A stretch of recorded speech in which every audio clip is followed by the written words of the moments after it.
చంద్రబాబు గారు 2014-19 మధ్యలో పరిపాలన చేసినటువంటి సందర్భంలో బెజవాడ సర్రమని వెళ్ళిపోయింది.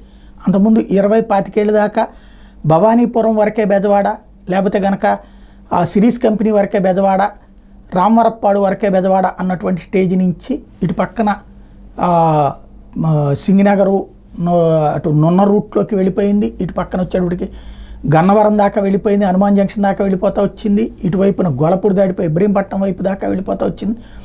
అన్ని వైపులా శరవేగపు అభివృద్ధి కనిపించింది. కంకిపాడు వైపు, ఇటు కంకిపాడు కూడా బెజవాడలోనేదా ఉయ్యూరు కూడా కలిసిపోతుందా అన్నటువంటి స్టేజ్.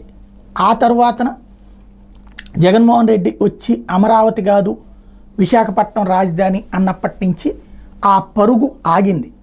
ఇప్పుడు మళ్ళీ చంద్రబాబు గారు రావడం, అమరావతి ఫైనల్ కావడం, ఇంకోటి ఇక రాజధాని మార్చే అవకాశం లేనటువంటి అధికారం చంద్రబాబు గారి చేతిలో ఉండటం, ఇప్పుడున్న ప్రభుత్వం చేతిలో ఉండటం, చట్టబద్ధంగా దాన్ని ఫైనల్ చేస్తున్నటువంటి దశలో అందరికీ కూడా ఇక బెజవాడ వైపుకి దృష్టి సారించారు. ఇప్పుడు అనేక మంది మంత్రులు బెజవాడలోనే ఇల్లు తీసుకున్నారు, అది కూడా అవుట్స్కట్స్లో ఇల్లు తీసుకుంటున్నారు. తద్వారా ఊరు ఎక్స్పాన్షన్ అన్నటువంటిది నడుస్తుంది. ఎమ్మెల్యేలు కూడా అనేక మంది బెజవాడ చుట్టుపక్కలకి అడుగులు పెడుతున్నారు, పరుగులు పెడుతున్నారు. కొంతమంది గుంటూరు వైపు అడుగులు పెడుతున్నారు. దీంతో బెజవాడ రియల్ ఎస్టేట్ మళ్ళీ పుంజుకుంది. ఒక్కసారిగా మొన్నటిదాకా 40-50 లక్షల రూపాయల్లో ఇల్లు అని చెప్పినటువంటి చోట్లన ఇప్పుడు ఒక్కసారిగా 60, 70, 80 లక్షలు చెప్తున్నటువంటి పరిస్థితి. అలాగే గజం రేట్లు కూడా భారీగా పెంచేస్తున్నటువంటి పరిస్థితి. కొనుగోలు అయితే ఏ విధంగా ఉంటుంది అన్నది చూడాల్సి ఉంది.